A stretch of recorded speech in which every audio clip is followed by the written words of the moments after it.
Chapitre 28. Quand je revins à la vie, mon visage était mouillé, mais mouillé de larmes. Combien dura cet état d'insensibilité ? Je ne saurais le dire.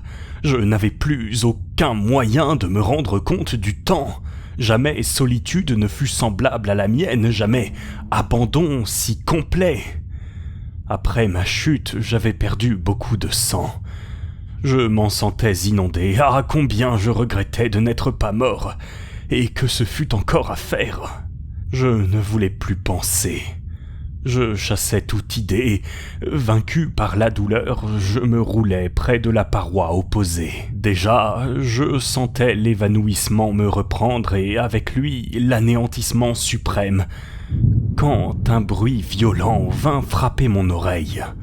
Il ressemblait au roulement prolongé du tonnerre, et j'entendis les ondes sonores se perdre peu à peu dans les lointaines profondeurs du gouffre. D'où provenait ce bruit ?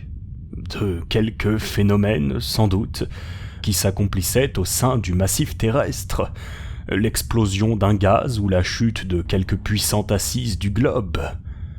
J'écoutais encore. Je voulus savoir si ce bruit se renouvellerait. Un quart d'heure se passa.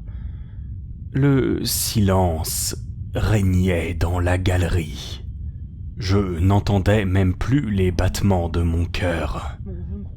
Tout à coup, mon oreille, appliquée par hasard sur la muraille, crut surprendre des paroles vagues, insaisissables, lointaines.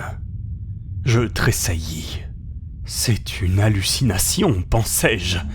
Mais non, en écoutant avec plus d'attention, j'entendis réellement un murmure de voix.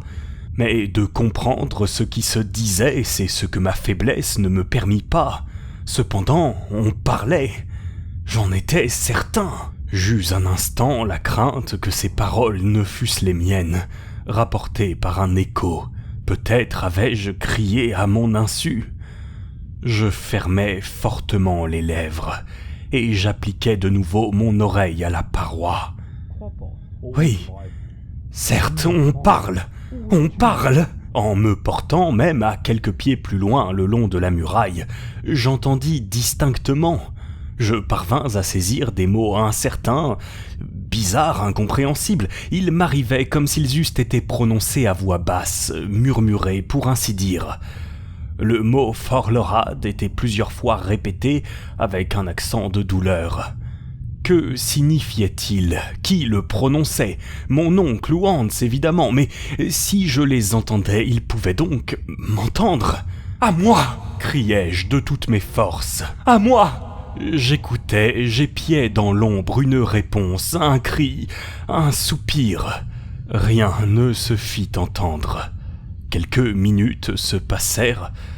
Tout un monde d'idées avait éclos dans mon esprit. Je pensais que ma voix affaiblie ne pouvait arriver jusqu'à mes compagnons. Car ce sont eux, répétai-je. Quels autres hommes seraient enfouis à 30 lieues sous terre ? Je me remis à écouter.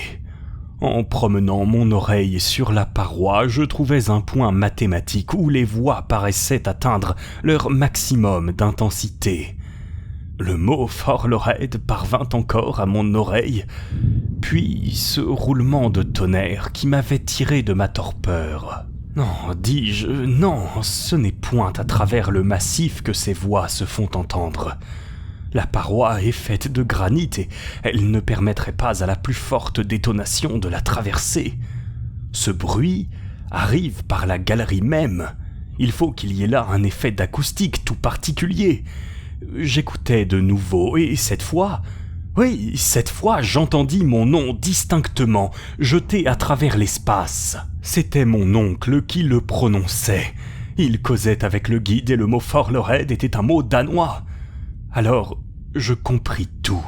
Pour me faire entendre, il fallait précisément parler le long de cette muraille qui servait à conduire ma voix comme le fil conduit l'électricité. Mais je n'avais pas de temps à perdre, que mes compagnons se fussent éloignés de quelques pas et le phénomène d'acoustique eût été détruit. Je m'approchais donc de la muraille et je prononçais ces mots aussi distinctement que possible. « Mon oncle Lidenbrock !» J'attendis dans la plus vive anxiété. Le son n'a pas une rapidité extrême, la densité des couches d'air n'accroît même pas sa vitesse, elle n'augmente que son intensité. Quelques secondes, des siècles, se passèrent. Et enfin ces paroles arrivèrent à mon oreille. « Axel, est-ce toi ?»« Oui, répondis-je. Mon enfant, où es-tu ?»« Perdu, dans la plus profonde obscurité. »« Mais ta lampe ?»« Éteinte. »« Et le ruisseau ?»« Disparu. » Axel, mon pauvre Axel, reprends courage. »« Attendez un peu, je suis épuisé. Je n'ai plus la force de répondre. Mais parlez-moi. » « Courage, reprit mon oncle. Ne parle pas. Écoute-moi. Nous t'avons cherché en remontant et en descendant la galerie. Impossible de te trouver. Oh, je t'ai bien pleuré, mon enfant. Enfin, te supposant toujours sur le chemin du Hansbar, nous sommes redescendus en tirant des coups de fusil. Maintenant, si nos voix peuvent se réunir, pur effet d'acoustique, nos mains ne peuvent se toucher. Mais ne désespère pas, Axel. C'est déjà quelque chose de s'entendre. Pendant ce temps, j'avais réfléchi. Un certain espoir, vague encore, me revenait au cœur. Tout d'abord, il y avait une chose qu'il m'importait de connaître. J'approchais donc mes lèvres de la muraille. Et je dis « Mon oncle !»« Mon enfant !» me fut-il répondu après quelques instants. « Il faut d'abord savoir quelle distance nous sépare. » « Cela est facile. »« Vous avez votre chronomètre ? » ?»« Oui. »« Eh bien, prenez-le. Prononcez mon nom en notant exactement la seconde où vous parlerez. Je le répéterai dès qu'il me parviendra, et vous observerez également le moment précis auquel vous arrivera ma réponse. » Bien, et la moitié du temps compris entre ma demande et ta réponse indiquera celui que ma voix emploie pour arriver jusqu'à toi. C'est cela, mon oncle. Es-tu prêt ? Oui. Eh bien, fais attention. Je vais prononcer ton nom. J'appliquai mon oreille sur la paroi et dès que le mot Axel me parvint, je répondis immédiatement Axel, puis j'attendis. 40 secondes, dit alors mon oncle. Il s'est écoulé 40 secondes entre les deux mots. Le son met donc 20 secondes à monter. Or, à 1020 pieds par seconde, cela fait 20 400 pieds, ou 1 lieue et demie et 1/8. 1 lieue et demie, murmurai-je. Et cela se franchit, Axel. Mais faut-il monter ou descendre ? Descendre, et voici pourquoi. Nous sommes arrivés à un vaste espace auquel aboutissent un grand nombre de galeries.